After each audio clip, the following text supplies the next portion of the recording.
Hello, everyone, and welcome to the Plug in Play podcast. I am your host, Henry, and we're here to talk about video games, ladies and gentlemen. That's right. The second plane has hit the Microsoft towers this week. Almost a no-show in news. Very small things, but this week, of course, like 2 days before I record, we have massive layoffs at Microsoft, affecting many projects, many cancellations at Xbox. We're going to get into that in the nitty-gritty.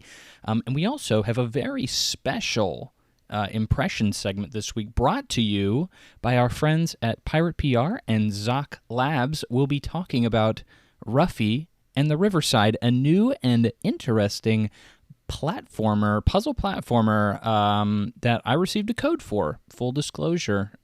Very happy to talk about that, very excited. First time that's ever happened. Hopefully not the last, but we're very honored to have received anything from anyone at all. So we will definitely be getting into that and definitely be talking about that. In the meantime, why don't you give us a rating? I mean, on Spotify, Apple Podcasts, really anywhere. I mean, we could use it. I mean, listen to me. I'm begging. I'm on my knees. I need it. If you want to be a part of the podcast, you can send us an email at pluginplaypodcast1@gmail.com. You can be a part of it. I can read your question or comment or concern or whatever the case may be. I'll talk about it to you, to everyone, anybody listening, really. And always, we put the timestamps in the description. If you don't like what I'm saying or you're bored out of your mind, you can just skip to something that seems a little bit more interesting. It's a labor of love. I do it for you, and I think that's the vast majority of our housekeeping for this episode. Again, a very interesting episode. No news, pretty much. A lot of small stuff was happening before. I had a couple of things on the itinerary for Neil Druckmann, going back to being a full-time game director, leaving the show at HBO. He was kind of participating in that in kind of a secondary fashion. Now he's like, okay, I want to put all my eggs in that basket of game directing. It's like, okay, I guess that's something. I mean, I could mention that. I mean, pretty much just reading the headlines, all you really need to know about that, right, though?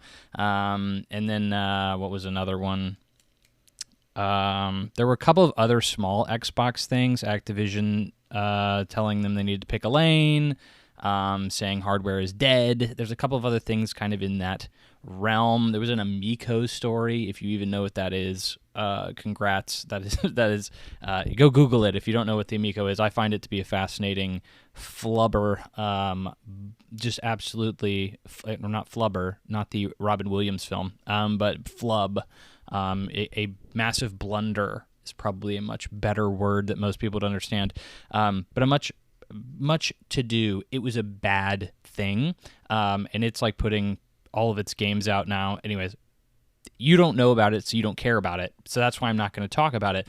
But then, of course, like Thursday, the day before we all got off for July 4th, Microsoft, as I said at the opening, the second tower hit the Microsoft area for jobs. They essentially had a massive culling, a layoff of thousands of people, specifically 4% of Microsoft's total workforce they shuttered. And I have to emphasize total workforce because, I'm a gamer, as I am assuming you are as well, listening to this podcast, and I was under the impression, based on all the headlines I'm reading, all the, kind of feedback I'm hearing from people in the industry and journalism and just, the internet at large, that, Microsoft had only laid off people at Xbox, obviously the gaming division of Microsoft.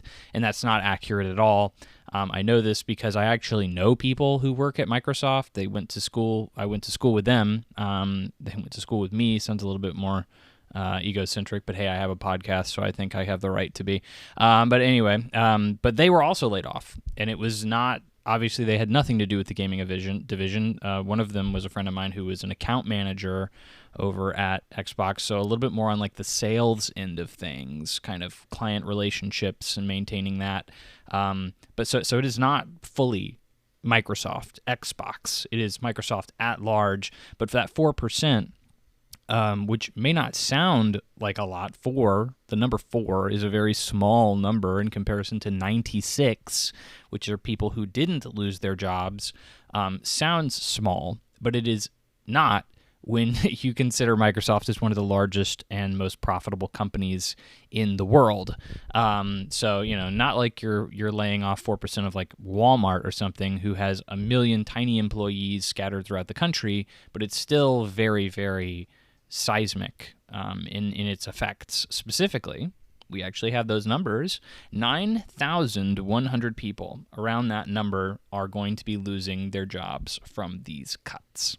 Excuse me. But this is obviously a butt ton of people. 9,000. I mean, we've been talking about layoffs for months, years. I feel like literally since the moment I started this podcast with my two no longer co-hosts, shout out, pour one out for the homies. We've been talking about layoffs and these gigantic corporate restructurings that have been affected by the pandemic, and how people maybe did things there, and massive restructurings, and just how gaming itself is moving forward with live service games, and obviously Game Pass is Microsoft's big thing here, but just becoming a publisher, like Microsoft kind of dropping out of the console race as a whole. That's kind of all we've been talking about, to a point where I actually stopped reporting on layoffs because it was so many, so often, so frequently. It was like every single podcast I was talking about, 200 more people were laid off at Gearbox or something like that. And it's like, okay, well, I just need to not talk about layoffs anymore, because it will, one, get redundant, and two, like, I didn't have anything else to say about it. It was like, yeah, like people lost their jobs. That sucks. It's like, well, everybody's losing their jobs across tech. So it's like, what else can you really say about it other than it sucks? And it's like, well, we really can't talk about layoffs anymore unless there's something significant that comes along with those layoffs that would affect the gaming community as a whole specifically. Normally that's going to be a game cancellation. Well, we have plenty of those to talk about there, ladies and gentlemen. So we'll kind of just start from the top and work our way down. So initially, when these layoffs started coming out, it was an evolving story over time. When we first heard about these layoffs, it was, I think a week before, and it was Jason Schreier, and he was basically like, hey, I'm hearing word, we're about to hear of a large round of layoffs that's coming, and it's going to hit Xbox pretty dang hard. And it's like, okay, well, we'll see when it happens. And then it did happen. And we first heard about specifically King and ZeniMax Online. Those were the two studios that were kind of at the forefront of these announcements of layoffs. King, if you didn't know, which you do know of King if you haven't heard of them, they are the developers of Candy Crush. So one of the most profitable games in the world, underneath the Activision Blizzard banner, which obviously is now owned by Microsoft. So they lost 10% of their entire workforce, about 200 people. Hardcore gamers don't give a frick about that, so I won't linger on it. And nothing specifically is like no games were canceled or nothing significant is really happening to that studio other than just they're lowering the head count. 200 people is obviously still a lot of people, and it signals that even if you are making a lot of money for Microsoft, it does not save you. Like, you are not a safe place to be, even if you're making a butt ton of money for Microsoft. Like, they are still trying to streamline things and make things more efficient in their headcounts. Next was ZeniMax Online, which is another subsidiary of Bethesda. So they are the guys who make Elder Scrolls Online. They were also hit with layoffs. We later found out that these layoffs then transitioned into an entire project being canceled, specifically Project Blackbird. So obviously Elder Scrolls Online does all right. I don't ever really hear anybody talk like it's the best game ever, but it apparently has multiple updates, big expansions, And, of course, I'm sure people are still playing it. I don't really keep up with the MMO scene. Those things are scary to me. They will eat me alive if I ever touch them, so I try to stay away. Project Blackbird apparently was like a looter-shooter, Destiny-like kind of deal. It was going to be kind of futuristic, kind of a big departure in a way for ZeniMax, and actually had a lot of positive reception internally.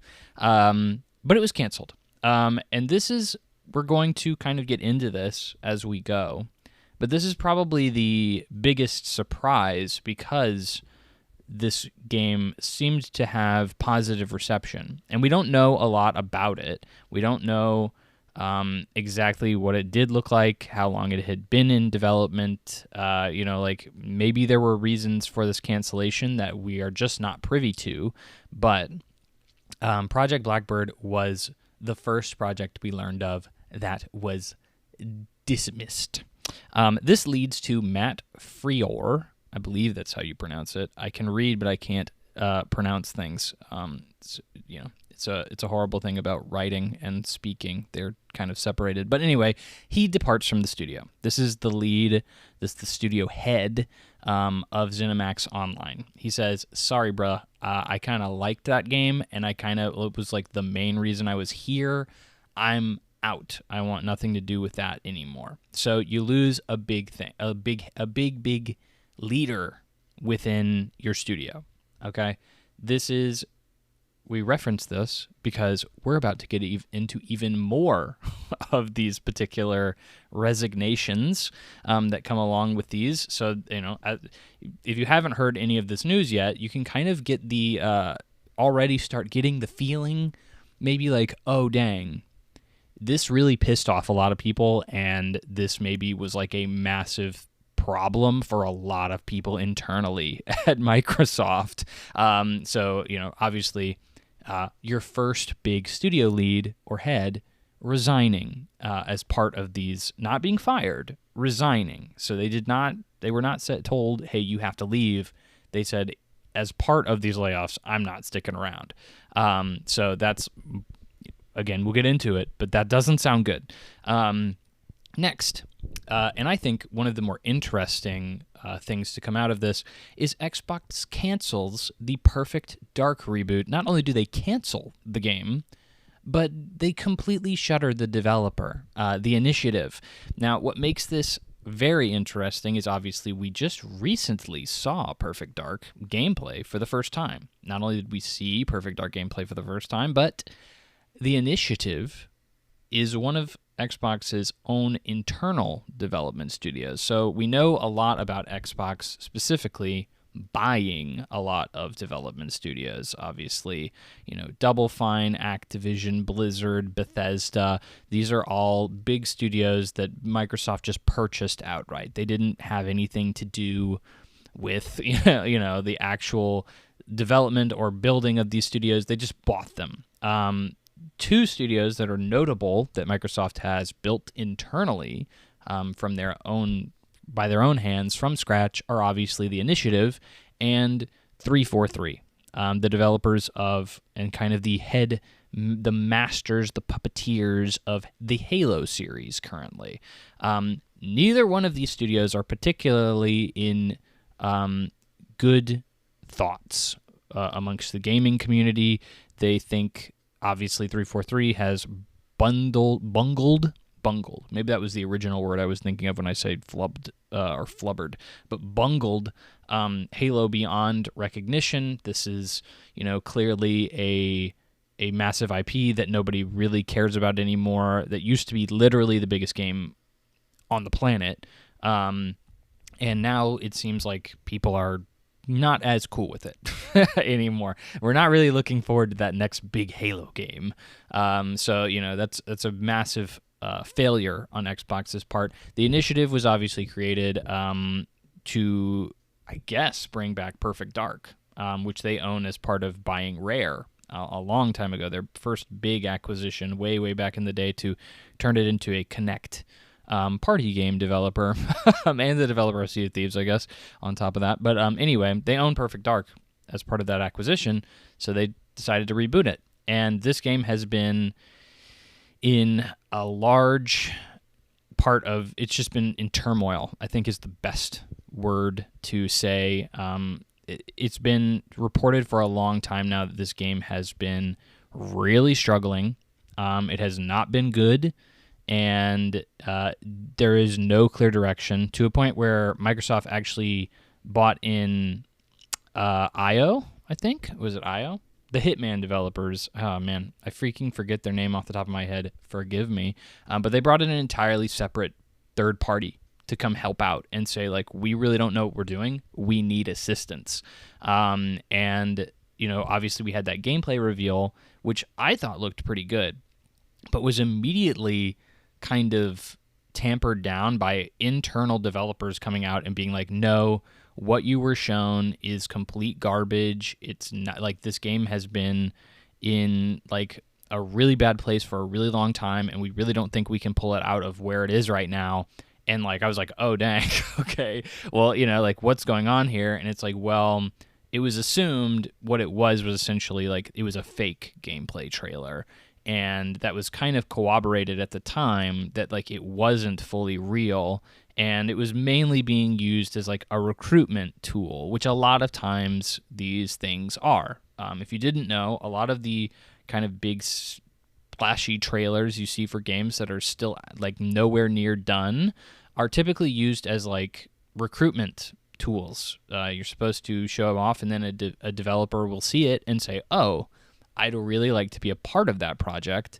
I'll quit my job, or I'll maybe graduate college, or whatever the case is, and go and apply to be a part of this studio that's going to make this really great game, and maybe I'll be a part of this team that for an IP or a game that's really good, and it'll look great on my resume, and so on and so forth. You get it. Perfect Dark was trying to use that as a tool to do that. That was also like most recently like Wonder Woman, the Wonder Woman video game. That's now canceled, of course.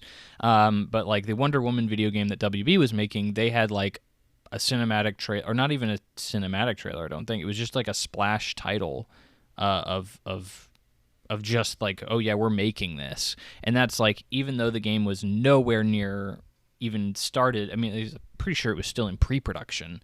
Like it was essentially just used as a recruitment tool. Like, do you want to be a part of a like DC like Wonder Woman video game?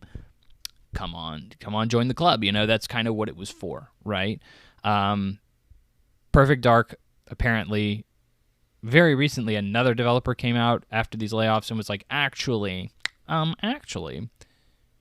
this gameplay trailer that you saw was actually mostly true. There are definitely some elements we faked, definitely some elements that we kind of, you know, embellished a little bit, but like this overall was definitely like real and definitely the way the project was moving.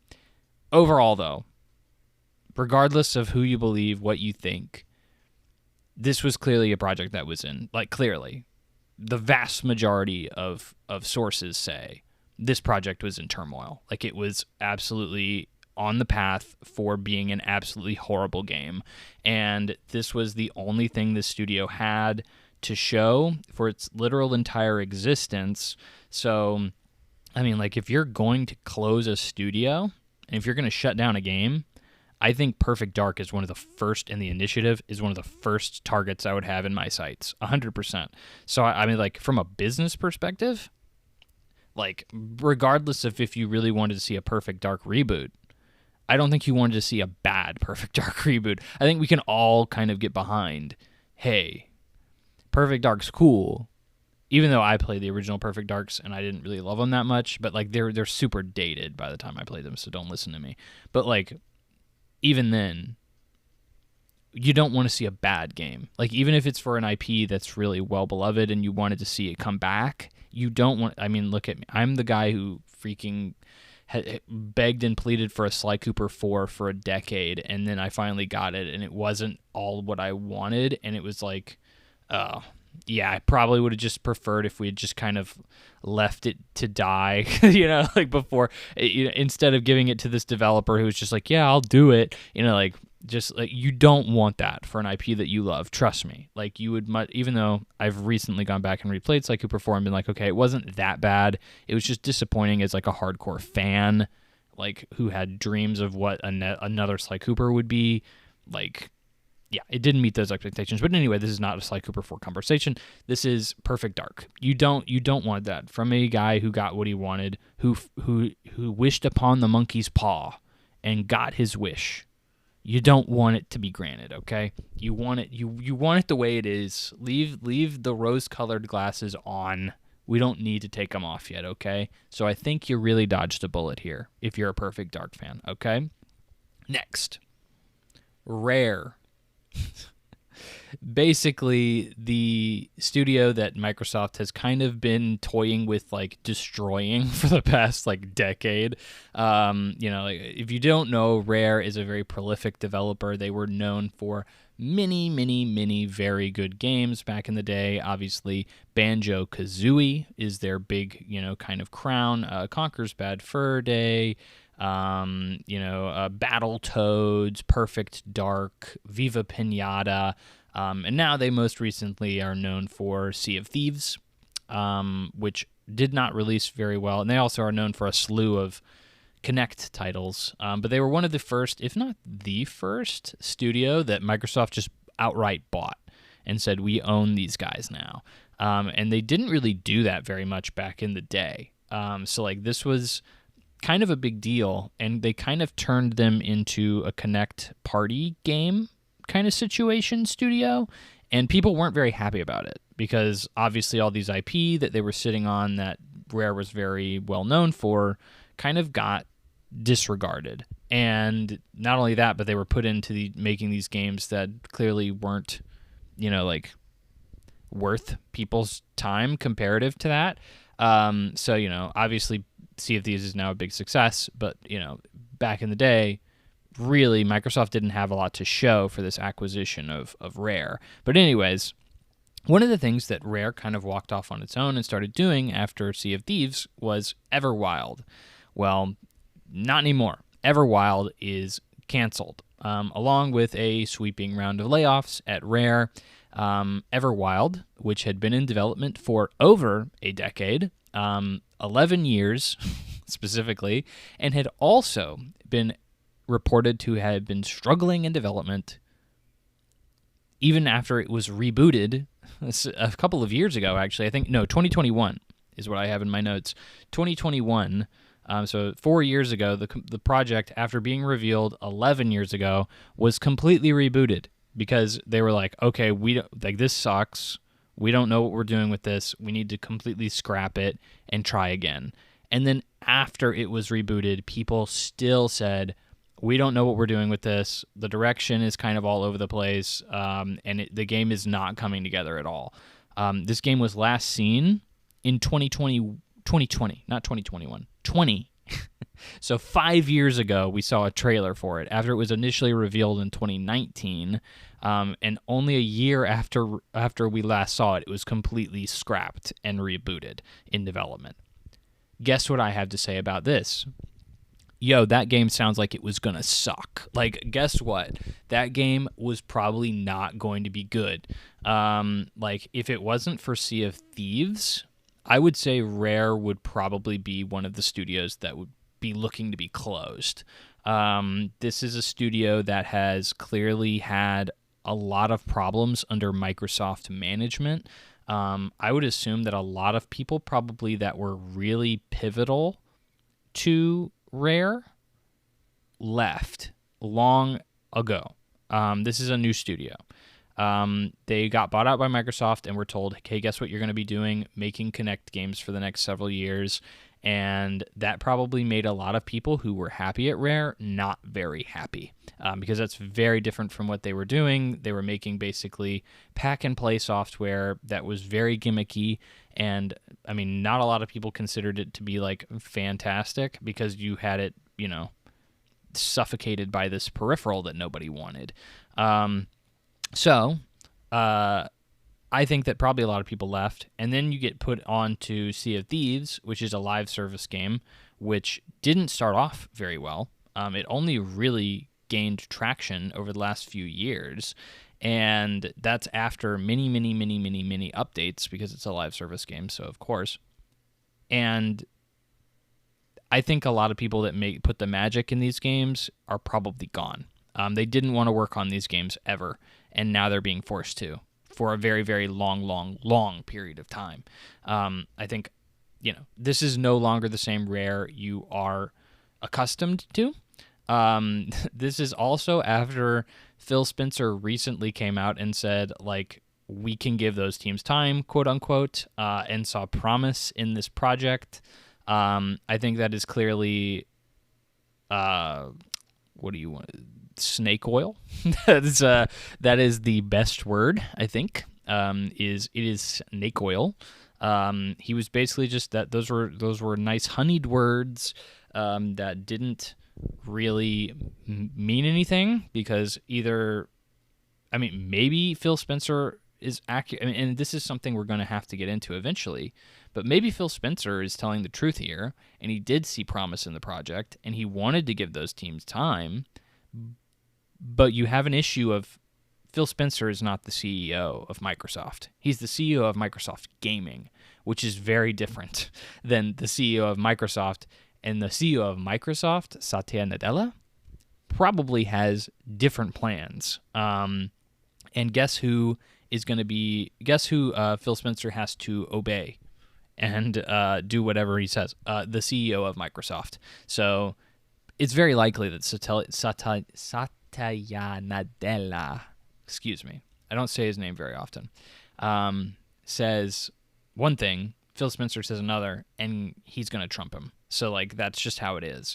But this leads to Rare vet and Everwild director Greg Melee's leaving, along with Louise O'Connor, who not as many people are reporting on because she's a lot smaller of a name at Rare, but we'll go ahead and hit her first. So she is specifically another Rare veteran who was a big person on Conker's Bad Fur Day. So essentially just saying she's been with the company for a very long time, and she's responsible for some very big deals. She's an executive producer, or was an executive producer there currently. But Greg, you may know for being there for 35 years, and the director of Banjo-Kazooie and Sea of Thieves. He also worked on probably literally every title you care about from Rare. So, like, he's a big deal. Director of those two games is a very, very big deal. And, just in general, he's clearly had his hands in a lot of what makes this studio good.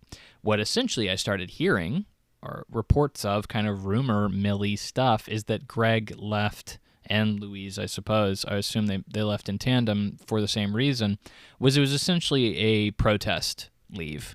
It was I am really disappointed with the direction that Microsoft is going.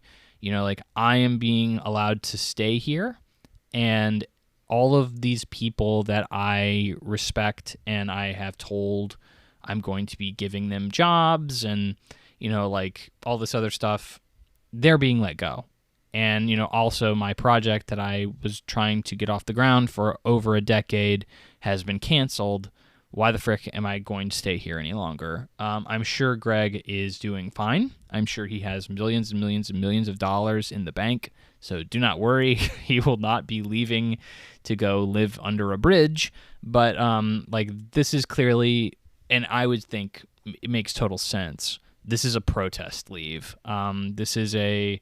It's a respectable move from a guy who 100% didn't have any decision in these actions, kind of a respectable thing to see, but at the same time, a real bad sign for Rare. It means they're losing a very big leader within the studio, and clearly Microsoft can't run their own studios, as we mentioned earlier, so you kind of need these big prolific names to help man your studios, and they lost another one.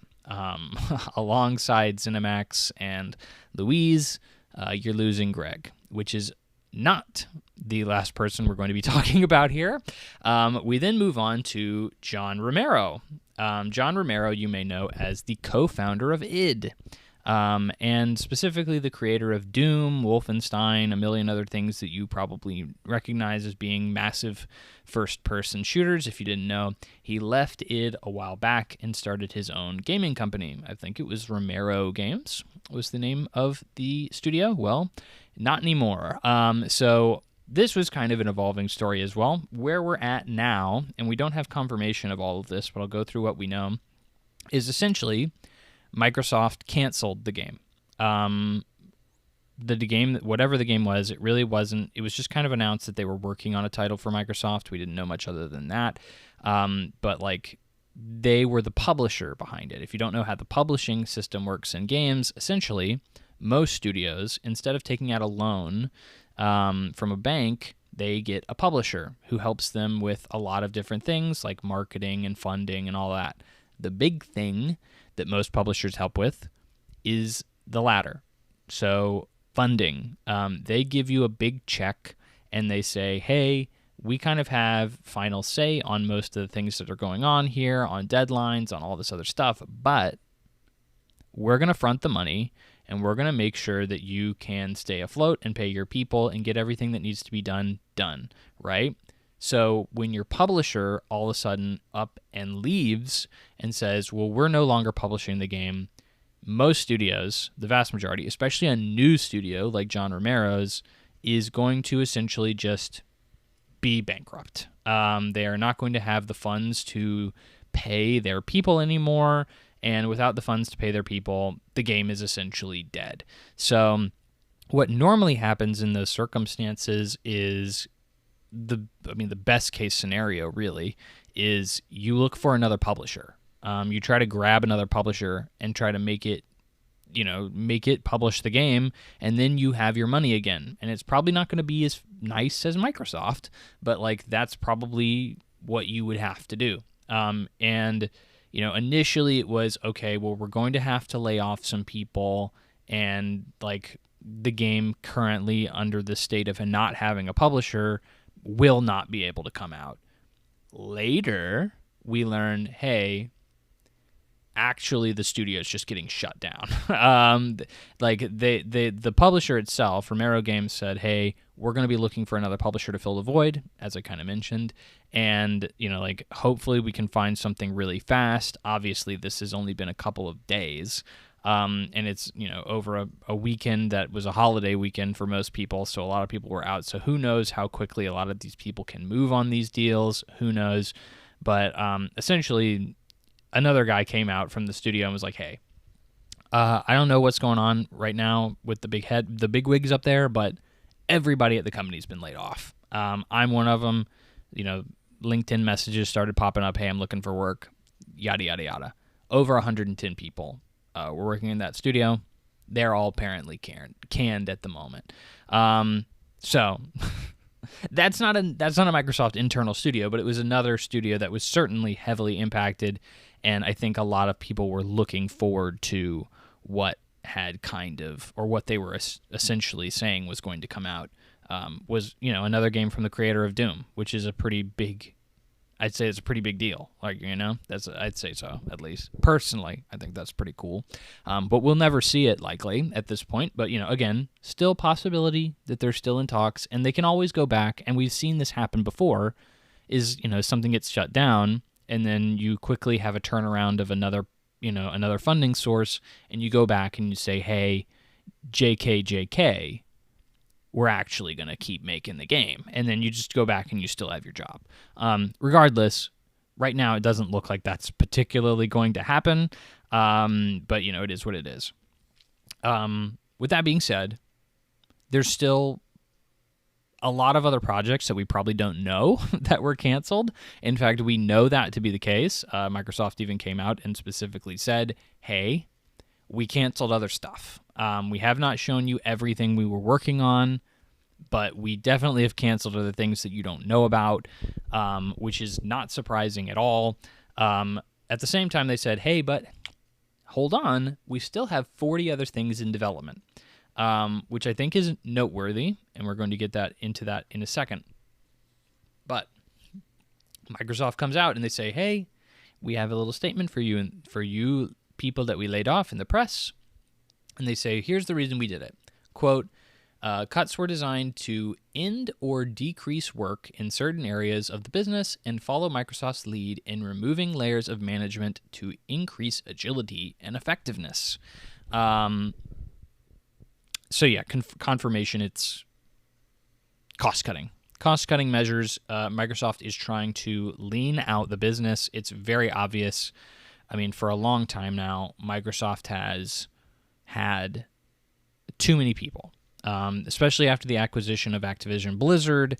There was clearly a lot of redundancy. There was clearly a lot of reason that people just need to probably be dropped. You can't continue to house all of those mouths to feed, because that's a very, very expensive thing. And I see a lot of people talking, right, on the internet, because that's what they do. They talk on the internet, just like me. I'm talking to you right now on the internet. And they say, hey, this Microsoft company is literally worth trillions of dollars. Why are they laying people off? Why don't... And I always find this to be such a funny argument. Why doesn't Microsoft just keep paying people when they don't want or need them anymore? Which, I mean, obviously is not the argument they say. But they essentially say, like, why is a multi-trillion-dollar company, one of the most successful companies in the world, laying off thousands of people? That doesn't make sense, because you know that those thousands of people are just a drop in the bucket when you're looking at trillions of dollars. Let me tell you, you don't become a $1 trillion company by just paying people to do freaking nothing. You become a $1 trillion company by maximizing profits in every way you possibly can. Obviously, having businesses that make trillions of dollars certainly helps. But like effectively running a company typically, kind of overlaps with, well, we're also being very efficient and trying to minimize cost as much as humanly possible. So yes, from the human angle, this is unacceptable, right? If we are looking from a complete altruistic point of thousands of people lost their jobs, these people will now have to scramble to find work, to pay their bills. They have spouses, they have children that are now going to be put into a difficult situation because of these layoffs. They will maybe have to uproot their families. They'll have to move across the country to find a job that is willing to pay them because they are desperate, and so they will have to do that. That is horrific, right? I can't imagine being put in that position for sure, but like, it's not a fun vision to imagine for certain. So like, obviously horrific from a human angle. From a business angle, I'm sorry, but this is kind of like a lot of this seems kind of obvious. This is not Microsoft saying, hey, we're shutting down Xbox. We still have 40 projects in development. We canceled 3. They canceled more than that. They canceled 3 that we know of. 3 big projects, 2 of which they are very obviously a problem, right? Not only that, but you take a look back, and people who are like, why are you canceling these games? Why are you doing this? Yada, yada, yada. Let's rewind the tape and look back a year or two and check out Redfall. You may remember Redfall as an Arcane-developed project that was a live service game that was shut down and was I believe, in the 30s on Metacritic. Which, look, I played Redfall. It's a Game Pass game, so why not see what all the hubbub is about? I played Redfall. Redfall is nowhere near a 30. I think a 30 is obviously like people making a statement with their reviews. There was a lot going on with that game. at the time, kind of in the ether, in the conversation, you could say. And like that game is certainly a game, and I feel like if it's a game that is functioning, it should not deserve a 3.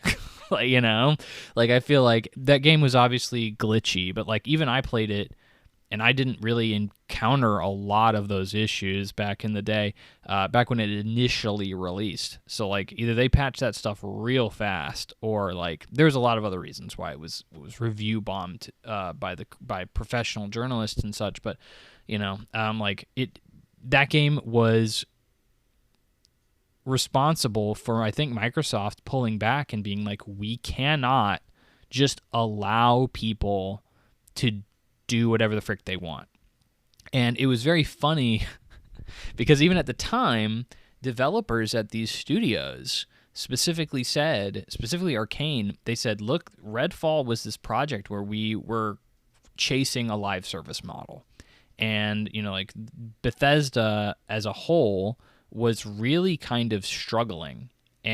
Or I guess ZeniMax. I keep saying Bethesda. It's technically not accurate. ZeniMax owns Bethesda. So ZeniMax as a whole is kind of struggling. We're trying to find ways to make money, and so we're being forced into a live service revenue model. We didn't know what we were doing. We didn't like the game, and we were hoping as soon as Microsoft bought it that they were going to cancel it. They were to come through and they were going to say, "Hey, yeah, like this game looks like it sucks," and just cancel it. And they never did.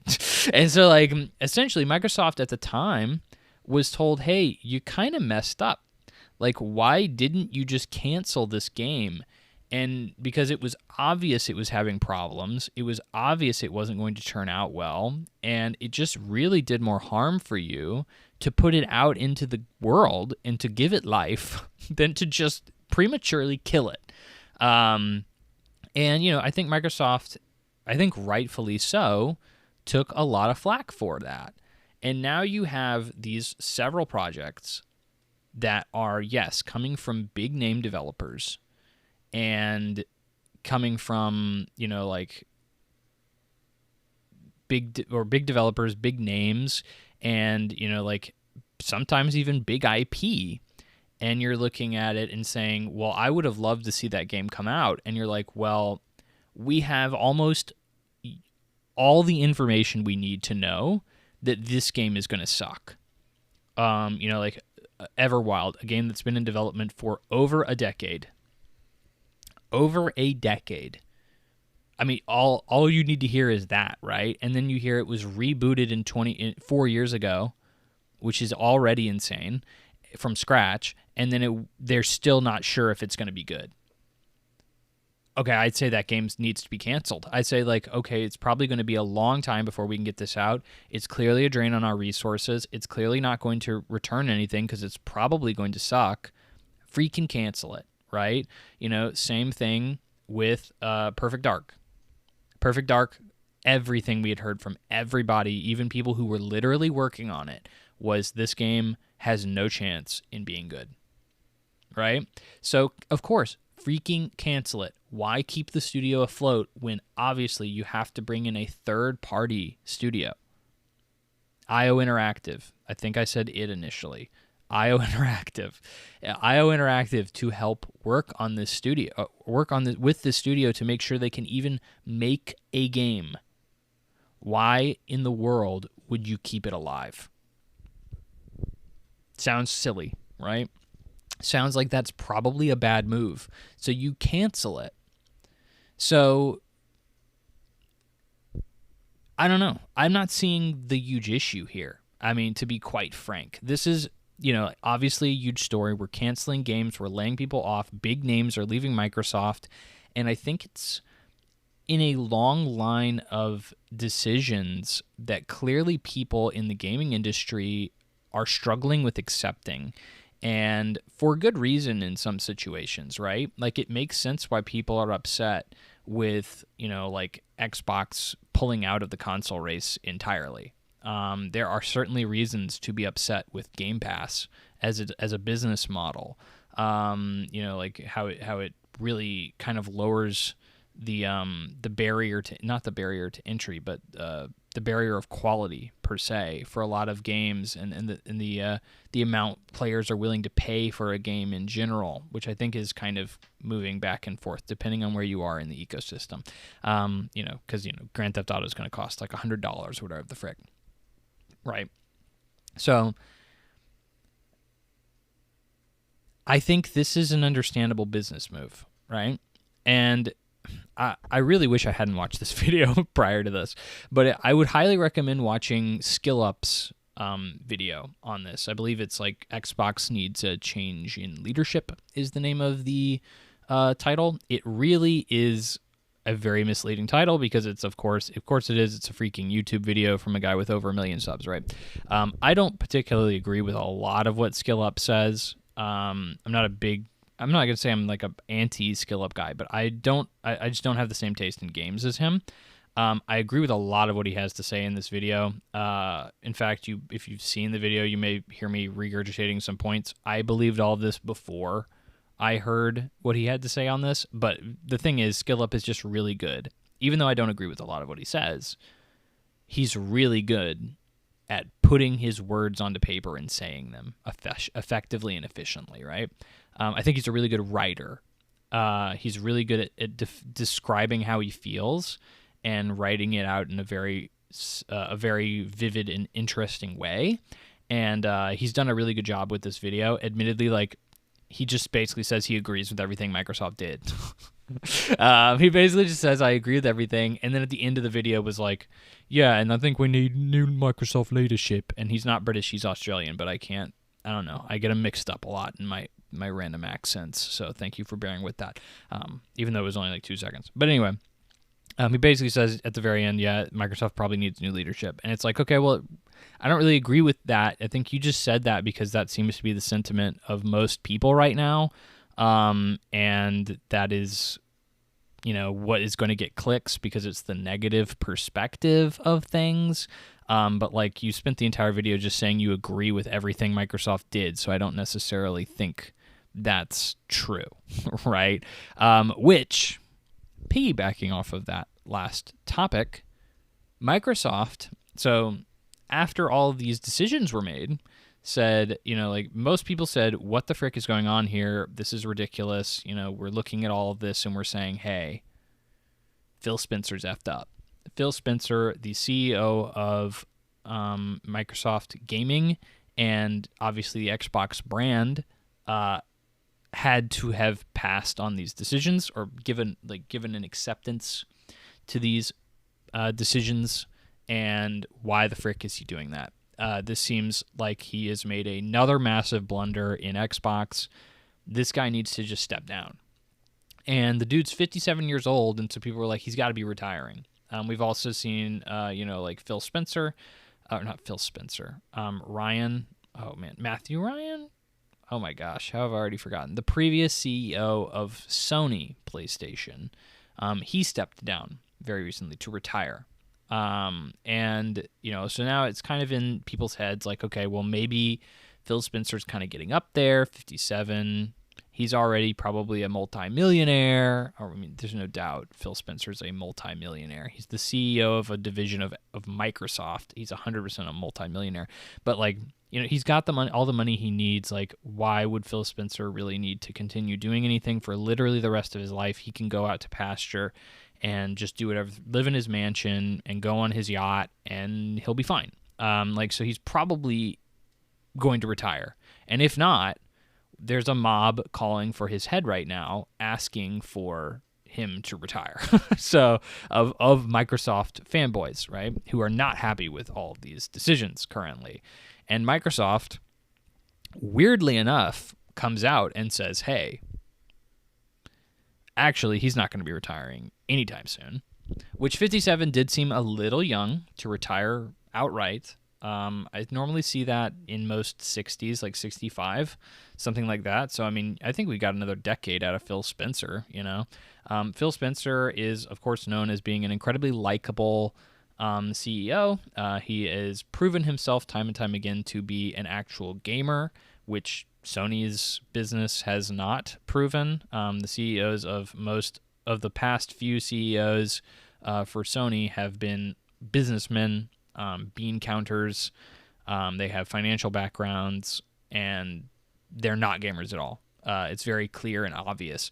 It's very clear and obvious that Phil Spencer actually really does care about gaming, and really does seem to have a lot of charisma and charm. And as somebody who even wasn't that big of a fan of Xbox at a time, like I have to admit, like Phil Spencer's, I want to have a beer with Phil Spencer. I don't even freaking drink beer. I'll have a beer with Phil Spencer. He seems freaking rad. Like, I genuinely think the guy seems cool. So, like, I'm sure he freaking, I don't know, freaking beats people up in the back rooms or something and yells at them. I don't know. CEOs, I feel like you have to be mean. I feel like if you're up in the higher rungs of like a massive corporation like Microsoft, you have to be cutthroat, right? Like, you just can't get that high up without being like a douchebag at some point in your life. So, like, you know, he's maybe just really good at presenting that he's a cool dude to the gamers. But like in this instance, as a whole, I've bought the act, you know, like, I think Phil Spencer seems like a cool guy, but like, it's very obvious that he's capitulating to what Microsoft Satya Nadella is telling him to do. I don't think anybody at Microsoft would come out and make a public press statement saying, hey, we're not getting rid of Phil Spencer, and we don't want him to leave, and we don't think he has a reason to leave anytime soon, if he is not bending over and saying, whatever you want, sir, like, I will do it, which he admittedly has to do, okay? I don't know how else to say that. Like, his boss is telling him, you need to do these things, we need to cut costs. Your division is not the big money-making division at Microsoft, right? I mean, everybody looks at Microsoft, and Xbox is not the first thing you think of when you think of the money they make. It's Windows. Windows is obviously their big money-making tool. That's how they built the business. That's how they have become one of the biggest companies in the world. It is because of Windows. It is not because of Xbox. Xbox is probably making a good amount of money, a decent amount of money. It is probably in the black. It is probably something that that Microsoft as a whole is like, cool, it's there, it's fine, whatever.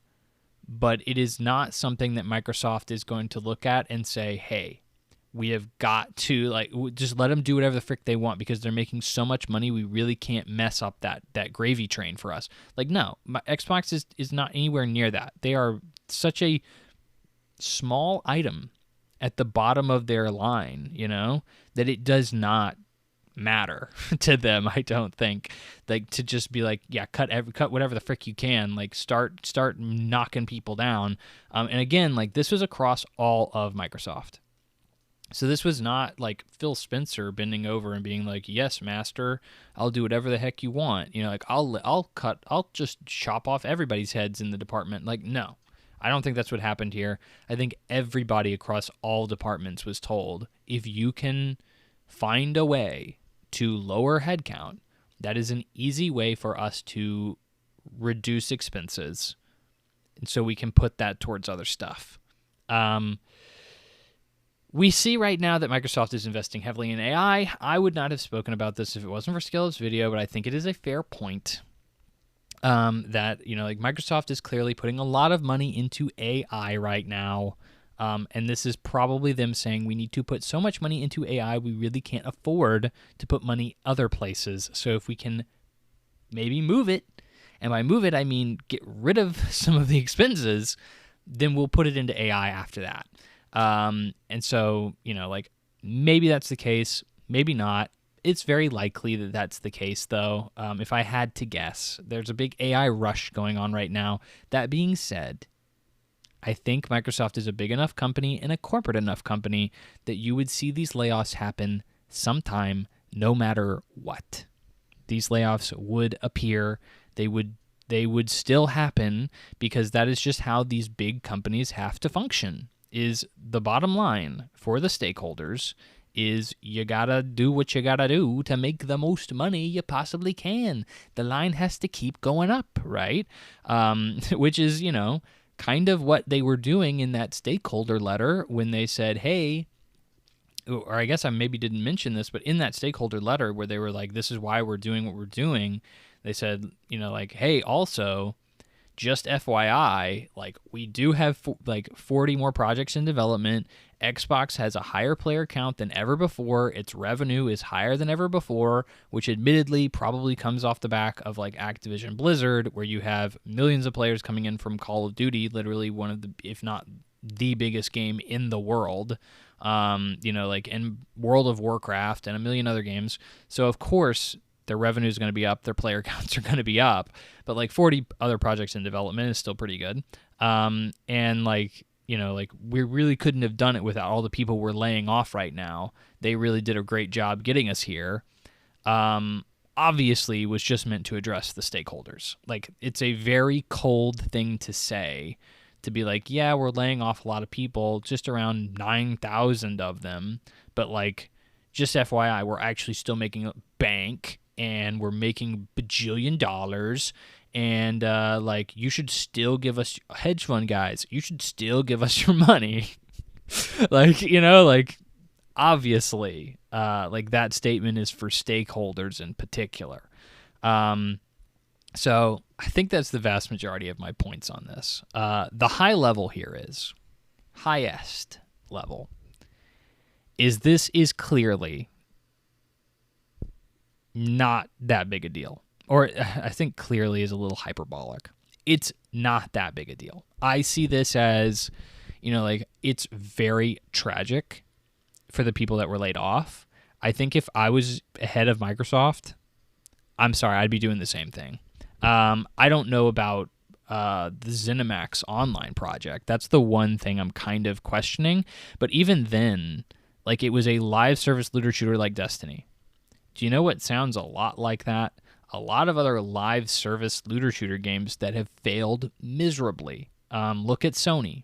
Just about every single one of their games is a live service looter shooter game, and it's failing. All of them are failing miserably. So even then I can kind of see why Microsoft would be very cautious about trying to push out a game that is clearly not, in an ecosystem that is very hostile, that is very hard to succeed in.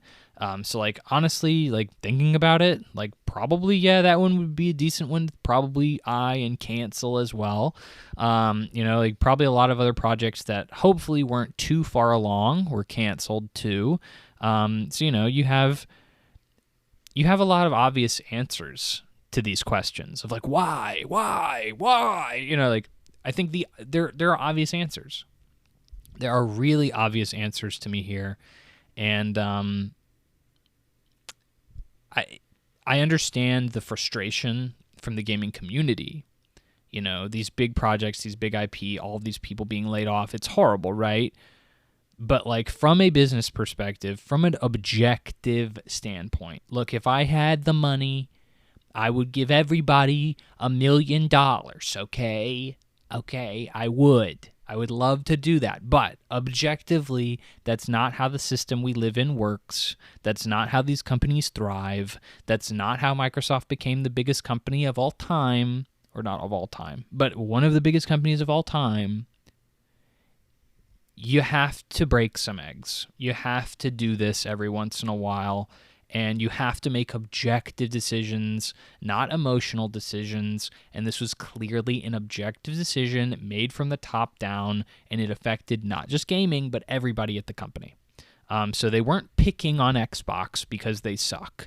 They were picking on these studios that clearly had been struggling to produce something that was of any worth to them, or they didn't see a massive return for, or, probably John Romero's game they didn't fully own. That was probably part of the publishing deal, was they probably didn't fully own it. And it's why are we putting all this money into a game that we aren't going to be able to really reap the maximum rewards for? I don't know. I'd say This is another long line of decisions that make sense from a business perspective for Microsoft and is not in line with really what gamers would want to see. And like that is horrific, right? But like the more I do this podcast, the more I talk about it, the more I see where the industry is going, and the more I think about that and analyze it, gamers don't matter. Hate to say it, my gaming kin. I am obviously a gamer. I'm talking about a gaming podcast, but like in terms of our ecosystem, it has grown so much. I mean, it used to be if you were a nerd, the only people who liked video games were nerds. Like if you liked video games and you were on the playground, I know this, anybody who's playing Fortnite for the first time right now doesn't understand this. But like when I was a kid, if you went on the playground and was like, yeah, dude, I played Metroid Prime, bro, you were about to get shoved in a freaking locker, you know? Like, it's the same thing with, like, comic books, right? I love making that comparison. It's not like, obviously, Marvel is, like, one of the biggest things in the world, one of the biggest IP in the world, but, like, it used to be only losers liked comic books, you know? And so it's, like, that's the same thing with video games. And now it's exploded so much. There's so many people who love this medium and participate in this medium. I want to say love, right? Because what I'm really talking about here, the people that make these companies make these decisions are people who are playing Call of Duty, people who are playing FIFA, people who are playing Apex, people who are playing Fortnite, you know? They are the people who are really encouraging these decisions at these publishers. You know, what games are you going to be making the most money off of? And it's not Viva Pinata. It's not Everwild, you know? It's Call of Duty. It's Fortnite, you know? It's these live service games. It's these first-person shooter games. It's these sports games that appeal to a very wide audience that will make billions and billions of dollars. And, you know, it's not going to be these smaller games, these more indie-focused titles, these more creative-focused titles that give us these experiences that I am looking for. Even though that's what the back of this industry was really built off of, it's not where it is now. And it's not where it's going to be in the future. It will never, ever be a point where, like, a small game is going to be or an indie platformer, which we will talk about in just a moment, is going to make Microsoft change its mind on how Fortnite works or how Call of Duty works. You know, like, these are now established brands and established genres, that business models even, that are set in stone. And unless something significant comes along and drastically changes how the ecosystem works, that's just what the priority is.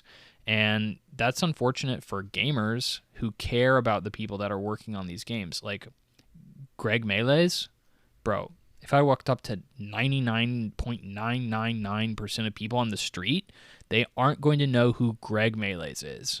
They'll have no freaking clue.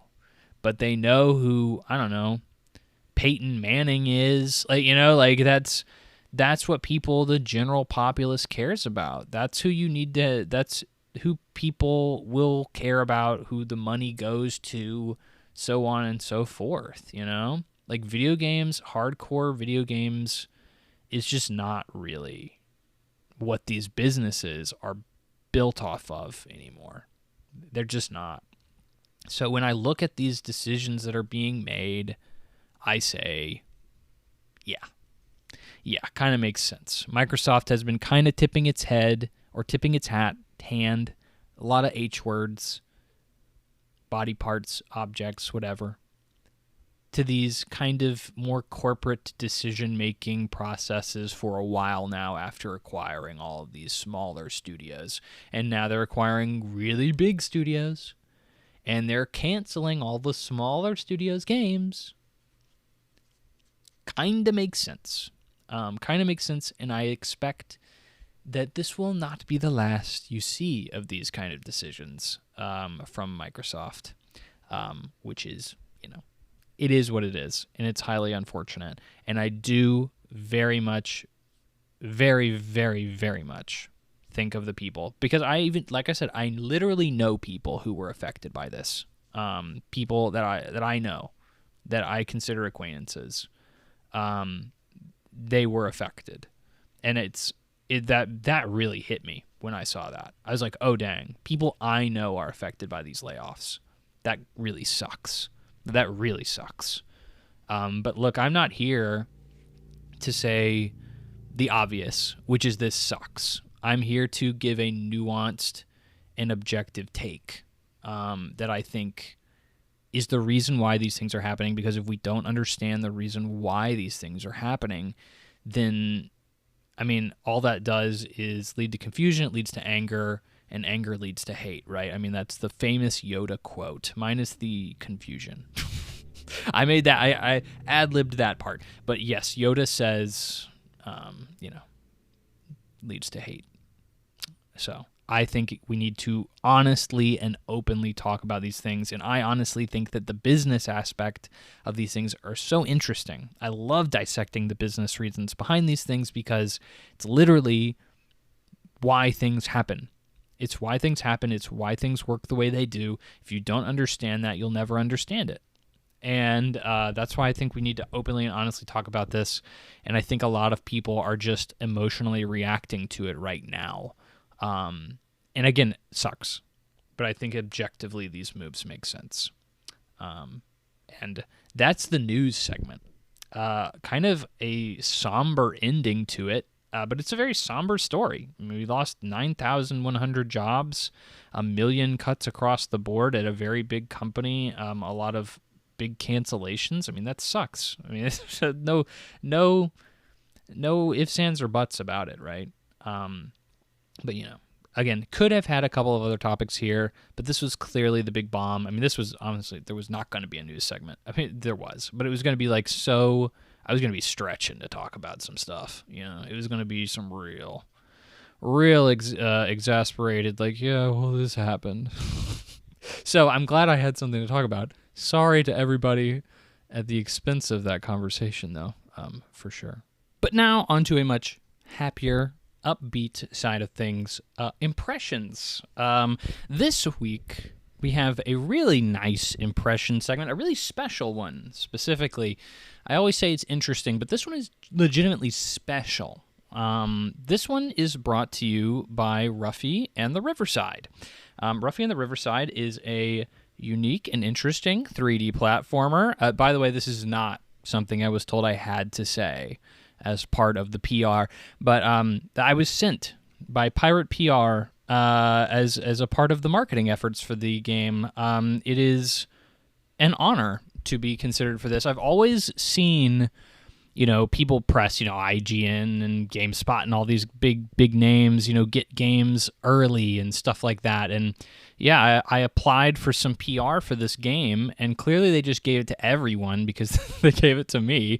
But it was so cool to be a part of this experience where I was given a code for this game about a month early. Admittedly, fell at a really bad time. Literally, they gave me the code the day my Switch 2 arrived. So I had to pretty much immediately push Ruffy into the back and be like, okay, cool. I feel really honored that I was chosen to be given this review code for a game that I was actually looking forward to early. But, I'm going to have to focus on the Switch 2 for now. But anyways, we're going to get to that in just a second. I did want to mention that at the top, though, just in case. But before we get into the meat of discussing Ruffy, because we're kind of doing well on time, I wanted to kind of, it's been a minute since I've really dug into a big game, because I had to be focusing on Ruffy and the Switch 2 and such as and so on.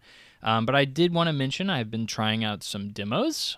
Steam Next Fest allows you to try out a bunch of demos for upcoming games. Very glad I'm kind of dipping my toes into the Steam ecosystem so I can try those out. I tried out Dispatch from the new game from the people from the old Telltale studio, where you're managing superheroes. I actually really enjoy it. It definitely looks like it has a lot more production value than I was giving it credit for initially. I'm looking forward to it, man. I'm always a narrative choice-based game guy. I'm a sucker for those kind of games, and as long as it's a good story, good writing, good characters, I mean, there's really and good choices too, obviously. It really can't go wrong. But like the gameplay behind it was actually somewhat fun, and kind of addictive in its own right. So I'm looking forward to that game. Obviously, could still be a stinker if the story and such doesn't really pan out, doesn't really end up being good. But like, I'm certainly looking forward to it at the moment. Mina the Hollower was another demo I tried from the developers of Shovel Knight. Kind of a Dark Souls inspired GBA game. Definitely a lot harder than Shovel Knight, but that was like their main complaint that I ever heard with Shovel Knight was like the game was way too easy. So this game is definitely a lot harder. Whenever the demos have like a death counter associated with them, that the game is certainly trying to portray itself as being difficult. And this game is definitely cranked up the difficulty on that for sure. Next up, I played Cairn, which is a hiking game. This is the reason I tried out this demo. I was actually not looking forward to this game at all. It looked boring and not fun at all, really, to me. But the Steam demo was getting a lot of traction, a lot of very positive reviews on the Steam demo. So I tried it out, and I legit think this game has potential to be really, really good. I'm actually really looking forward to it now. Highly recommend trying out the demo and seeing, it's one of those games that's, it's slow, it's methodical, but like, you take a step back once you're done and you really do feel like you've made a lot of progress and you've worked hard to achieve, what you've gotten. And not in like a Dark Souls way where you're like beating your head up against a wall, but like in a like almost like a farm sim kind of game, like where it's like, okay, like I need to mow all this grass, or like a power wash simulator kind of way. There's like, okay, I'm gonna like slowly but surely make progress on completing this big task, and then like once I take a step back and I kind of breathe and I look at all the progress I've made, I go like, oh yeah, that was pretty satisfying. Like I kind of get that vibe from the demo of Cairn. So very much looking forward to it. In conjunction with that, also tried out a couple of hours of Jousant, which is from Don't Nod. I actually forgot that Don't Nod made this game. This was a PlayStation Plus game that I tried out for just a couple of hours before I said, yeah, I don't want to play this anymore, especially after having just played the Cairn demo. This was really underwhelming. Jousant is another climbing game, but it is pretty automated. Cairn is much more like you kind of got to be on your stuff for Cairn, and Jousant is like, no, like you kind of just mash buttons and you're climbing, and it tries to be kind of mysterious in like its story and its world and all that other stuff. It's only like a 5-hour game, 4.5, 5 hours, but like I played like 2 hours of it and I was like, yeah, I'm not enjoying myself at all, and I'd really rather just have my 3 hours back. Like I don't need to continue playing this. Again, I think this game would be fine. Like this game really struck me as a Game Pass filler game, if that makes sense. This is a game that like is not one of those big tentpole games that you're going to be seeing, but it is like a game that you'll put a couple of hours into, and the development team probably spent a while on it, and like you're going to get a big payout from Microsoft for putting it on Game Pass day one, and like Microsoft is going to be happy because they're going to have a new game like kind of filling out their roster while they're waiting for their big games to hit the service. This hit me as that, and that's exactly what Jousant ended up being. It was a Game Pass day one game, and I never got around to it even though people were talking about it, and I think a lot of that had to do with it was a Game Pass day one game obviously also from a studio that is somewhat notable. And it's like, okay, well, I don't hear anybody talking about Jousant other than when they're talking about like Cairn and like comparing it to other games that are better. And like that's probably, that is kind of what Jousant comes off as, is like, yeah, there's definitely better games out there. Even though it's short, I was like, yeah, I know I have so many other games I could be playing right now. I don't really feel the need to put more time into this, especially when I'm feeling like I really want to put more time into like something like Cairn. Why would I put more time into Jousant? So yeah, I moved on pretty quick from that. And the last one I'm going to briefly mention before heading into the main course, of course, is Skull and Bones. This was another freebie on PlayStation Plus Extra. I felt like I wanted to give it a try. It was free. I spent 2 or 3 hours in Skull and Bones. This game is in the 50s on Metacritic. I didn't remember it scoring that low, to be quite honest. I knew it was in the 60s at least, but I didn't realize it dropped into the 50s. That's kind of crazy. Skull and Bones is the infamous quadruple A Ubisoft pirate game that they made after a very, very, very long time. Most notably, Ubisoft put out like a survey after Assassin's Creed 4. I don't even know what we're up to now with Assassin's Creed games, but it's after Assassin's Creed 4, where they essentially said, hey, you like the pirate stuff in Assassin's Creed 4? Like, maybe we can make that its own game? And then people were like, yeah, we love that idea. And then, like, as soon as they started showing it off, people were like, no, this sucks. Like, I don't want anything to do with this.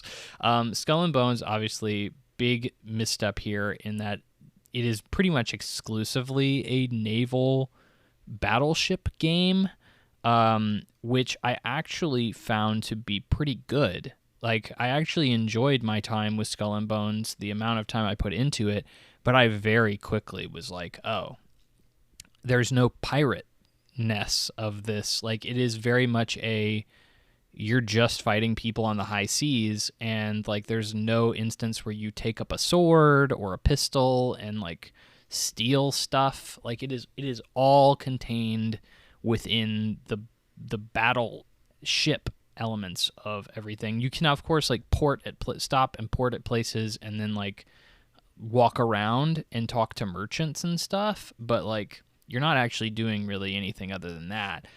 So very minimal part of the game. But like I said, the naval pirate ship aspect of Assassin's Creed 4 and that was a game that came out over a decade ago, is way more robust than in Skull and Bones. In Assassin's Creed 4, you can like get off of your ship in the middle of the ocean if you wanted to, and like go and swim to an island and like find treasure. And like that was really cool and really innovative for its time. And now it's like, well, we've removed a decade later, we've removed features from from Black Flag, Assassin's Creed Black Flag, and now you're just kind of doing the naval battleship thing. And like I was like, I don't know why we're in the 50s here. Like I know there's a pushback on live service games, which this definitely is. But I was like, what is really the issue with the 2 or 3 hours of the game that I played? I was like, this isn't like horrible. It's fine.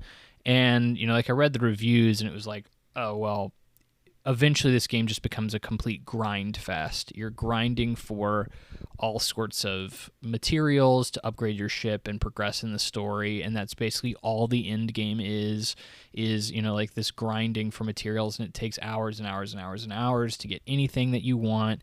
And it's like, oh, okay. Well, then I saw kind of the bones of that experience slowly being laid out before me as I progressed through the opening of the game. And apparently the actual opening of the game is only like, the main campaign is only like I don't remember. I think it's only like 30 hours or something like that. I think, well, 30 hours is still a lot. But like, actually, no, I think it was like 10. I think it was like 10 hours. Or something crazy short comparative to what I expected. They clearly wanted you to put a lot of time into the end game, but like the end game is apparently nothing but a monotonous grind, and like there's really not enough in this game to kind of substantiate that outside of the naval combat. But like the naval combat will get old after a short period of time, so it's like, okay. Even though I did see some elements of what could make this game a cool game, the customization was cool, like the pirate naval battle elements of this game was actually cool. Like I saw the elements of what could have been a foundation for a fun game. I do understand the pushback on this. I don't understand the hardcore pushback. In the 50s just seems a little crazy to me. Again, I didn't play until the game gets like really, really bad, but like the bones, you see what I did there? The bones of Skull and Bones still has a good foundation. Like it still seems like the naval aspect of this game is actually not half bad and could have been good if some obvious changes were made. If it wasn't a live service game, if it was just Black Flag but like without Assassin's Creed, I think that this game would have been freaking probably pretty cool.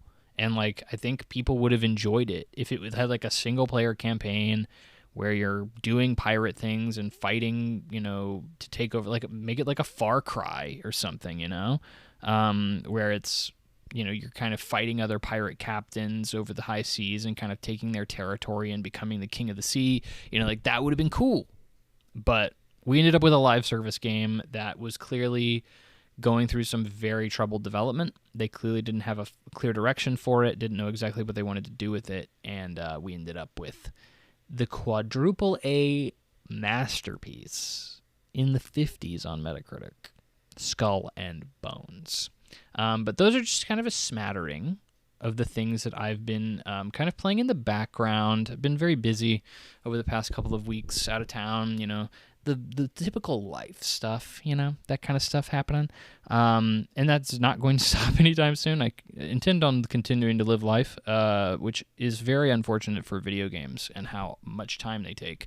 But fortunately, I did have time for Ruffy and the Riverside, provided by my friends over at Pirate PR and Zoch Labs, the developers, obviously, Zoch Labs. They provided me a code about a month ahead of the game, which I think is great. Plenty of time to get through this game. It was about an 8 to 10 hour game. I was actually surprised to see that by the time I finished it up. I thought I'd been playing it for a lot longer, and the game is pretty big for like a 3D platformer, but I'm jumping ahead of myself. But yes, so very honored to be considered to be a part of the people who got a hold of this game early. I would have loved to have talked about it a week or two ago when the actual review embargo lifted, but I unfortunately, going on a bi-weekly schedule normally, did not have the ability to do that. Just when I uploaded my previous episode, we had hit it was just about to lift the review embargo, so I couldn't really get around to it. But anyway, Ruffy and the Riverside. Let's get into my thoughts as provided by Pirate PR and Zoch Labs. I will say, okay, I'm going heavy into that. They did not require me to do this review. They did not require me to mention them, so on and so forth. Like, I am just genuinely appreciative of them sending me the code and allowing me to talk about this game early. I genuinely think that's really cool. So, that's why I'm mentioning them so much, okay? But anyway, Ruffy and the Riverside is a 3D platformer, and it follows the titular character Ruffy as he has to rescue Riverside by collecting the letters of Riverside, kind of like the Hollywood sign, but Riverside, and defeating the big bad at the end of the game. The main gameplay gimmick here is swapping specifically textures. So for an example, Ruffy can take a texture of, and this is the one that they used in a lot of their PR prior. I did follow this game pretty closely, not pretty closely, but I was definitely watching trailers of this game and thought it looked cool, which is why I was really happy when I got a code for it. I was like, oh dang. I was actually, because I'm the platforming king, right? I'm kind of going off on a tangent here, but I am the platforming king, and this looked to be a really good traditional 3D platformer, with some clear inspiration of Banjo-Kazooie and Mario 64, and I was like, this game's gonna be freaking rad, and so I was like, dude, I got a code for this game. This is amazing. Okay, cool. Moving back onto this, you can take textures. In their PR, they very heavily emphasize this. Their trailers prior to release. You can take textures. So the best example they gave is there's a water. Let's say there's a waterfall in the game, and close by there's a vine. Well, you can take the texture of a vine and apply that texture to the waterfall, and it will turn the waterfall into vines that you can then climb up, which you obviously couldn't do prior to that waterfall being, water. Another example is if there is a pool of ice and, there's a patch of lava nearby, you can apply that lava to the ice and it will melt the ice. So you can kind of get an idea of where we're going with this. These are some basic examples, and I think that it's a little complicated, but the game does not really shine when it focuses on these. And I'll go into why right now. So this is, like a platformer, right? And despite its appearance, which every bit of its appearance kind of implies, this is like a traditional 3D platformer. This is a Mario. This is a Banjo-Kazooie. This is not. This is a 3D puzzle platformer, and I have to emphasize that. Puzzle. And I did not know that going into this game. PR did not. Like, they sent me a PR press kit before they sent me a code. They didn't mention that in the description for this game. The trailers did not look to emphasize that at all, from what I could tell from this game at all. So like, I had no idea that this game was a puzzle platformer. It is 110% a puzzle platformer. The platforming elements of this game are more so a backdrop to the puzzle elements of this game. These puzzles are everywhere. This is like all the missions are, you need to solve this puzzle. Like the world itself is filled with optional puzzles for you to do. Like you can't go 5 feet in the open world without tripping over a puzzle. And I will say this, and it sounds like I'm almost complaining about it. I'm just simply objectively stating that at the moment. Like, this game has a lot of puzzles. I ultimately enjoyed the vast majority of them, but like it caught me off guard, right? Like, so when I first started playing the game, like, I was overwhelmed. There were so many puzzles everywhere, and I was like, oh, well, I just need to jump somewhere. Like, I just need to jump somewhere or something. Like, that's what a platformer is, right? So like, I was like trying to figure out how to interact with everything in the world, and like, why, like, how do I get to this place? How do I do this thing? And I had no freaking idea. And I was like, what the frick? Why am I having to like think? And I was like talking to NPCs, and they were like giving me like puzzles and stuff, like literally like puzzles. Like if you want to get this collectible, you need to answer this riddle. And I'm like, what the frick? I'm like, what the frick is going on here? Like, this is way different than what I was really expecting. And so like, I was trying to decipher the language of this world and this game and be like, what the frick is really going on here? Because I was expecting a traditional 3D platformer, and like the puzzle language of the game really kind of threw me for a loop. This is like what the game does a really good job at, though. Like, this is where the game's focus is, and if you know that, I think you're going to be happy, because like the puzzles in this game are actually really well designed. Like, I'm not even a puzzle guy. Like, that is, you really kind of threw me for a freaking loop there, because I consider myself like the platforming king, but I think I hate puzzle games, right? Like, I am not a puzzle game guy at all. Like, I typically, once you say, oh, this is a puzzle game, I'm like, okay, well, I'm probably not going to play it now, because I'm not smart. Like, I am not a very intelligent human being. So like, not being a puzzle game guy, like a platforming game guy,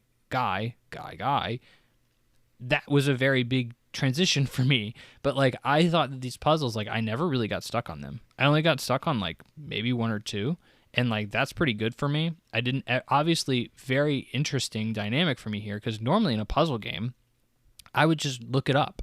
Like, if I ever got stuck in a puzzle, I would just go to a walkthrough online and be like, well, how do I actually do this? I don't freaking know. And I would just do it. But like, or I would just copy whatever the answer was and move on. But like, in this game, the game hadn't been released yet. And I was playing it prior to release, so it was like, oh, frick, I can't just use that. And it is very funny, because like, even in the press release they gave me, they were like, if you have any problems, if you get stuck on a puzzle, contact us. You can contact the developer, and we will walk you through the puzzle for you, because they obviously they don't want you to get frustrated, and they want you to finish the game so you can review it properly. So it was like, I was like, oh frick, I didn't realize. And apparently that's not uncommon. Not only is that not uncommon, but there's apparently like Discord servers where a bunch of press will go, and they'll just like tell each other like they'll just talk with each other about the games and stuff, and like how to solve puzzles and stuff. Because they also use walkthroughs a lot of the time, like a normal human being. But anyway, I just found that funny, a funny part of that. But I only got stuck once or twice, and I like that's from coming from a guy who's not very adept or great at puzzle games, right? But I ultimately found most of these puzzles to be pretty satisfying and most of the time pretty easy to understand, and pretty, like once I kind of figured out what the game was really going for, I kind of was able to kind of, oh, okay, I get it. I'm clicking with this now. When I first started the game, I assumed that given the limited number of textures, so like you obviously have like a rock as a texture and sand and water and so on and so forth, I was like, okay, like the puzzles are probably going to be pretty limited. How are we really going, like, since there's only like freaking, I don't know, 5-10 textures, something like that, how are we really going to make this a super diverse bit? Like how are we going to make these puzzles stretch over the course of an entire game and make them satisfying? Because I feel like off the top of my head, I can think of pretty much all the uses for these puzzles as immediately, right? But I was really surprised at how these puzzles were cleverly reused over time, and how like there were also these cool one-off puzzles that like were introduced throughout the game and kind of kept the pace up and kept everything moving in a really interesting direction. Obviously the clever puzzles using the old things was really nice. I didn't expect that, but like the one-off puzzles were where I think the game really shines, and that's where I was kind of what I was alluding to earlier when we were talking about, using the waterfall vine kind of trade. But like one of the puzzles that really blew me away, because it was one of the puzzles I briefly got stuck on, was you have to compete in a like almost like a Tony Hawk Pro Skater mini game of sorts, like a what do you call them, like that the freaking dude, I'm not a freaking skater. I'm really showing my hand here of how uncool I am. But the thing that freaking skaters, the half pipe. Oh my gosh, that took me too long. But you're going up and down a half pipe, and you're competing against two other NPCs. And I was like, the dude would always beat me. And I was like, what the frick? Like, how do I beat this guy? This guy's insane. I was mastering this mini game, and I had no idea how I was supposed to win. And then I later realized, oh, you're supposed to take the 9 off of his score, and you're supposed to paste that texture, quote unquote, into your score. So you would give yourself like 9,999,900, like points, right? And then like you would basically automatically win at the start of the next round. But like that was like when I was like, oh, this game has some fun ideas. Like that's pretty cool. And that was not the first time I had seen a puzzle like that, but that was like definitely the first, the big one that really still resonates with me. But like just to kind of emphasize, these puzzles are often done very well and often pretty cool, and like I did enjoy them, like as a guy who's not a big puzzle game guy, and there's so many of them, there's so many optional ones. Like I think it's not that long of a game, but it is a very dense game, and I really enjoyed my time with the puzzles, considering I'm not a puzzle game guy. That being said, puzzles have a very specific answer to them. So when you're looking at promotional footage for this game, or trailers, or whatever the frick you want to call it, you look at this and you're like, okay, there's so much freedom in this game. There's even like some Breath of the Wild style elements of the movement, because you have like a stamina meter that's like a green circle that decreases over time, which is of course what they do in Breath of the Wild. But it's like, okay, there must be so much that's alluding to like the amount of choice that I have here for this game, and the puzzles, and you're like, maybe I can take this and there's probably like, like multiple answers to the puzzle, and so on and so forth. And it's like, no, honestly, this game has a very specific answer for like every puzzle in the game. And when I say very specific, I mean very specific. There are some puzzles that aren't super clearly communicated to the player, I guess, exactly what they want to do. Like some of the magnet puzzles, which kind of recur throughout the game, are like kind of a big example of that. There's also like one specific one that really I was like, are we freaking for real right now? Is like there was a shark puzzle where you have to like basically find a way to kill a shark that's in water, and like you do it one way. I think you turn the water into sand at the first time you meet one of these sharks, and it like sinks in the sand and dies. And then you meet another one of these sharks and you try to do the exact same thing and you can't. Like, and it's like, well, I was able to do this earlier, but the game has decided that's not the specific answer to this puzzle, so you cannot do it that way. And there are mini puzzles that are like that here in this game as well. And so, like, if you're looking for a game that, if this game looks, like, the premise of this game really screams, like, there has got to be so much freedom, so many different ways I can utilize this mechanic over the course of the game. The game really tries to shoehorn you into doing things the way it wants, and you cannot do it any other way. So, like, very unfortunate there, but, like, it is what it is. Movement in this game. This is a platformer still, but it is, again, very much a backseat to the puzzle elements of the game. The movement is actually really fun. I actually, as a platforming guy, really say I like it. This isn't, like, the biggest, deepest, most mechanically interesting kit that I've ever seen in a 3D platformer. There's clearly other games out there that are much more robust. But like in this, movement is quick, it's smooth. I enjoy jumping around, and especially considering that's not really what you're trying to do here 99% of the time. Like, I found it really fun to just move around and glide and stuff like that. Like, I found it satisfying, which also kind of made me feel a little sad that, like, there is not an emphasis on platforming in this game at all. And when I say, like, I mean that. There's no platforming challenges at all. Like, platforming is really just used as a way to get to another puzzle. like jump up this ledge and then solve a puzzle. Like run around this corner and like jump over this obstacle to get to another puzzle. Like, it's really not anything else other than that. So it makes me go like, oh, well, that really sucks that we really put, that we have such a fun movement system that probably could have been developed on more, and it's not really ever utilized in any significant way. But, like, again, for promotional material, it makes it look like it would be a really fun 3D platformer.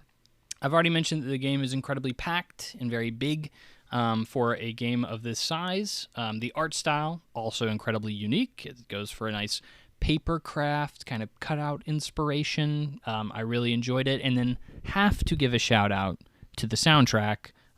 Definitely very, very catchy. Something I, like, tried to look up after the fact and, like, listen to the soundtrack just on its own. Very catchy stuff that would be, kind of going in my mind after, kind of stuck in my head after putting the game down. That's very rare for me to say. And, I've heard some people kind of complain that it's, like, a little weird for them. I don't know. I loved it. I thought that the soundtrack was incredible. So some very good stuff to point out just with the presentation of this game overall and just the package that it's coming in. With all that good stuff said, and I feel like it sounds like I was a little bit negative there. I say anything you heard negative there was like disappointment. Not necessarily anything was a complaint. I think, the fact that the movement is not really fully utilized as a 3D platforming game is disappointing. I think that, like, some of the puzzles are a little bit more straightforward, and not like using the freedom that could have possibly been given to people in this game, which, by the way, I totally understand that.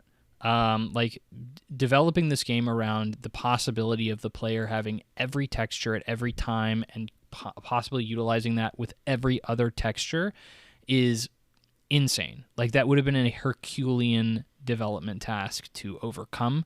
So I totally get why they did not do that.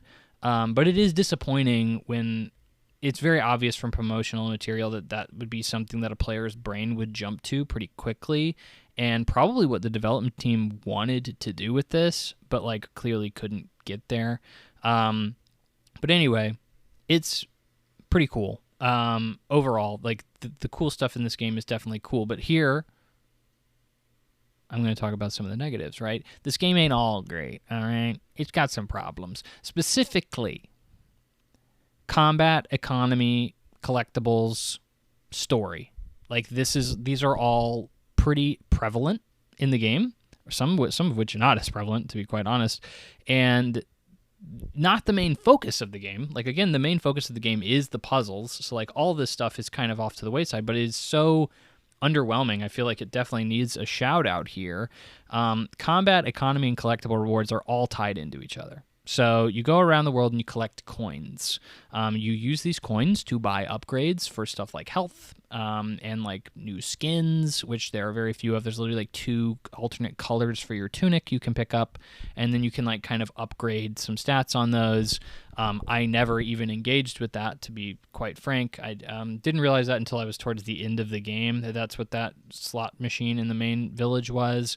But like, coins or health is obviously used for combat, and like there's really not much of a need for it because there aren't very many enemies throughout the game. The enemies are clearly like things that were placed there just because they just kind of were shoved in there to kind of fill out the game.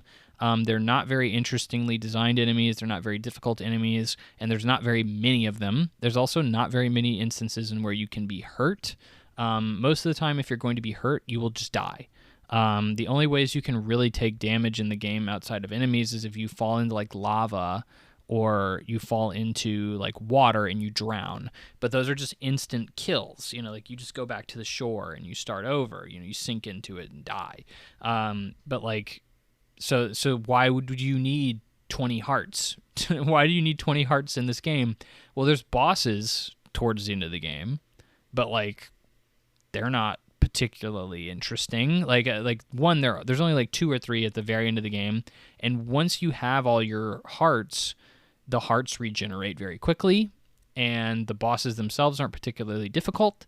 So like there is almost no, like you're basically a god. And, like, there's no reason for you to even care about being hit because you'll just immediately regain the damage anyway, regain the hearts from the damage anyway. So it's not that compelling. Like I said, very few enemies to even interact with, very few obstacles to take damage from at all. Hearts cost about 250 or no, 250. I wrote this down. Hearts cost 250, skins cost 200. Like I said, there's only 2 of those, but you get 100 coins from doing any collectibles. If you didn't hear me earlier, you could not trip, or you continue to trip. You couldn't walk anywhere in this world without tripping over a puzzle. Each one of these puzzles gives you 100 coins for completing it. And so, like, by hour 2, I had maxed out my hearts. I completely filled out my hearts, and I was like, clearly I'm going to need all of these hearts, and, never really did. So, guess what? If you have no incentive to engage with the collectibles, because the incentive for the collectibles is coins to buy hearts, then why the frick am I engaging in these puzzles that are drizzled everywhere over the world? Like, I think that's just obvious, you know? Like, so it's like, even though there was no real reward for doing these puzzles, I'll be frank, I still enjoyed doing them. They're still well-designed puzzles and satisfying, and it's, fun to clear out the map and, do the checklisty Ubisoft thing and do everything in there. But like, I can foresee many players being like, why do I need to do that puzzle? Like, I've already gotten maxed out hearts, and then realizing, oh, I don't need that. because I don't really care about that because combat's not an issue. So like, why would I even engage in the heart system?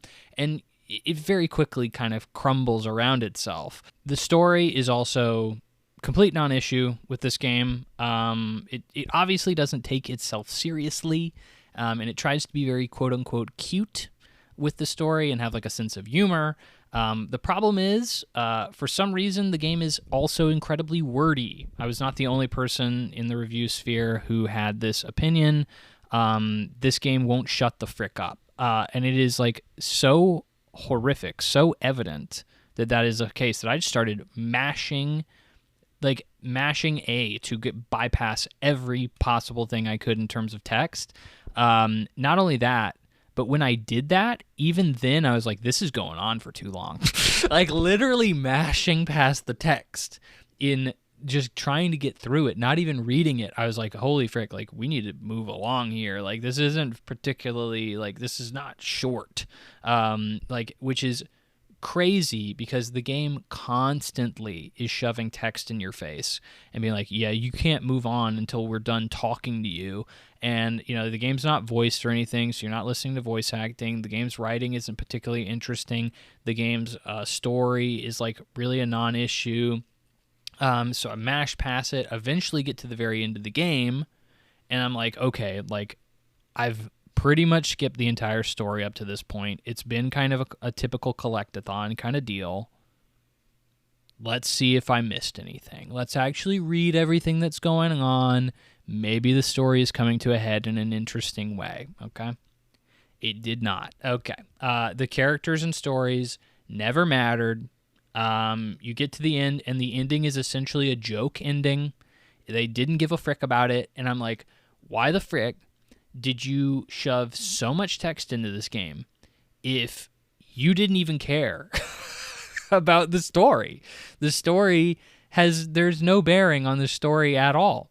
So like, or there's no intrigue, there's no stakes, there's no nothing. So like, why the frick did you act like the writing was so important that we had to shove so much of it in this game and prevent me from playing the game so much that we just ended up coming into a nothing burger conclusion?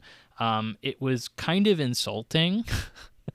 Maybe somebody out there is going to really enjoy this writing, but I didn't find it to be worth the time it was asking me to invest, and the vast majority of critics I'm seeing basically are saying the exact same thing. So I feel very justified in my reaction to that.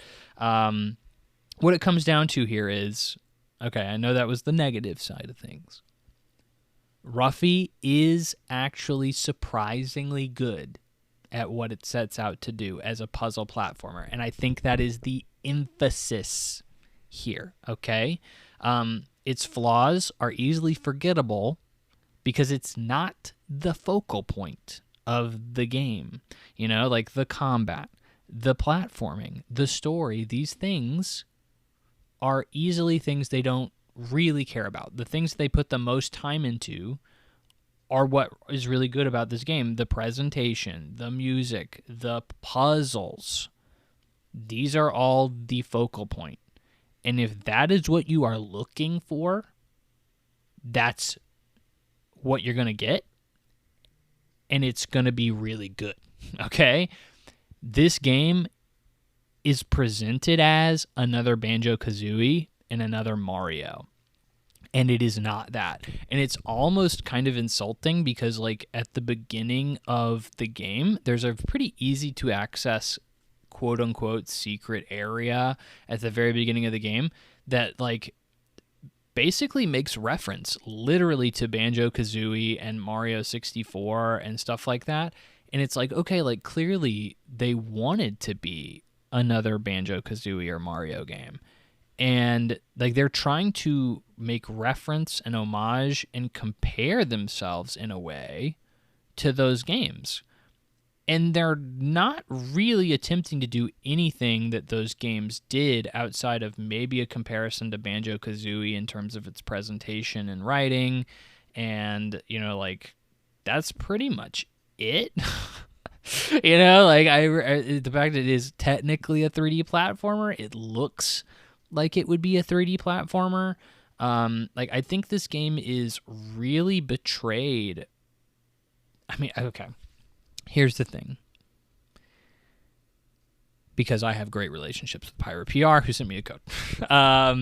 They clearly tried to press this game as like another Mario game, right? They tried to position it as that in its marketing. They wanted people to think that clearly, because I thought that everybody that I heard had talking about this game had thought that, and then like I was very caught off guard by like most of the stuff that I saw playing this game for the first time. Clearly, they wanted that comparison. They wanted people to think that, but it is obviously not. And when I look at that and I say, well, if I was a PR firm and I had Ruffy and the Riverside and I said, well, we can pose this as what it is and we can put it out there and say this is a puzzle platforming game, and if you're looking for a puzzle platformer, you will love this game. I think the market for a general 3D platformer is much more rabid and much wider than a puzzle platforming game. I think I would have probably stepped off of this game in terms of anticipation for it if I had been told this was a puzzle platforming game. Like a hardcore, this is main emphasis here is it's about puzzles. Like, I think if I had been told that, I would have been like, well, we'll see what reviews say. Which, by the way, this game is not reviewing crazy. It is reviewing at a 73, which I think is probably a bit harsh. But at the same time, if you are, again, walking into this game looking for a freaking 3D platformer that is not a puzzle platforming game, you're probably going to be disappointed. And like you're going to expect a robust combat. You're going to expect like, a story that doesn't shove itself down your throat. You're going to expect actual platforming challenges and mechanics that are deep and interesting, or at least somewhat deep. Maybe not all the way, but somewhat. You're going to expect that, and that's clearly not here. That's noticeably absent. Right? And it's really unfortunate because like I still think this game is a really great puzzle platformer. I think if it's disappointing people, I think it's because people are looking at, yes, some of the systems aren't fully, panned out. They're not fully fleshed out, excuse me. And this didn't meet my expectations as a platforming game. I think from a sales standpoint, yeah, push it as a Mario game. Push it as a Banjo game. I think more people are going to be interested in that. There's a much more rabid audience for that out there. But it really does lead to this real bait and switch expectation that I think a lot of people are going to be disappointed by when they pick up the game. And like I said, even the PR that came to me and tried to get me to review the game did not mention this is a puzzle game. Like, and I definitely think it freaking is. Like, it most certainly is a puzzle game.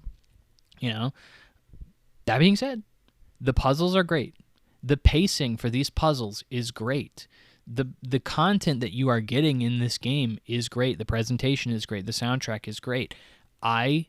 This game teases a sequel at the end of the game, and I will happily play the game's sequel. I happily will, genuinely.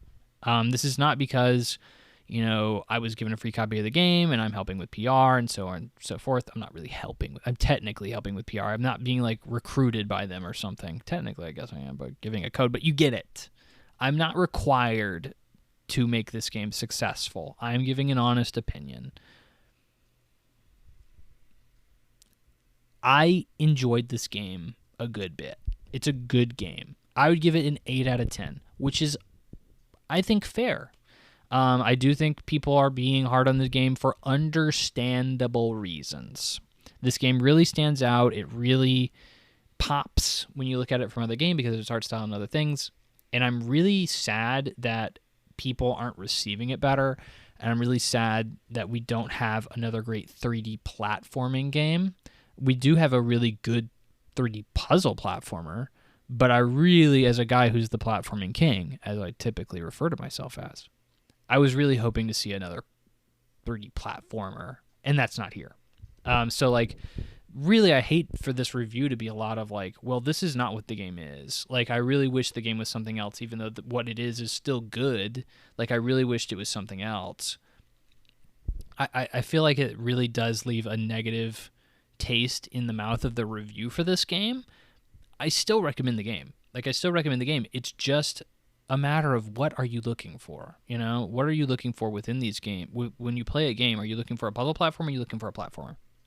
If you're looking for a platformer, this is not the game for you.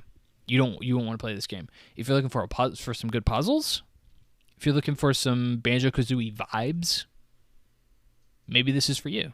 Maybe this is something you want to check out. And I genuinely would encourage you to do that. I do think the game is good. It is a quality, fun title that I enjoyed my time with. Genuinely enjoyed my time with. So, again, I don't think this review did a lot of good. I hope there's no way Pirate PR is going to hear me say this, or hear my review. They're not going to be listening to this podcast unless it just blows the frick up somehow magically overnight. I don't expect that to happen. But like, I expect this to be, probably something that they would not want me to get a code again for. They definitely want people to be overwhelmingly over the top and happy that they got to play the game. And I am. I'm just too much of a Debbie Downer. I'm too much of a realist here. And I do want to say my real opinions on my podcast. I don't want to fluff it up. Even though I probably ultimately did by receiving a code for free. Let's be real. But like, genuinely, again, happy to have received the code. Made my day, made my week, made my month, really. And that is in the launch of the Switch 2, the same day as the launch of the Switch 2. I was way happier to get this code than I was to get my Switch 2. So, again, very honored, very happy, but to recommend this game, you need to know what you are looking for.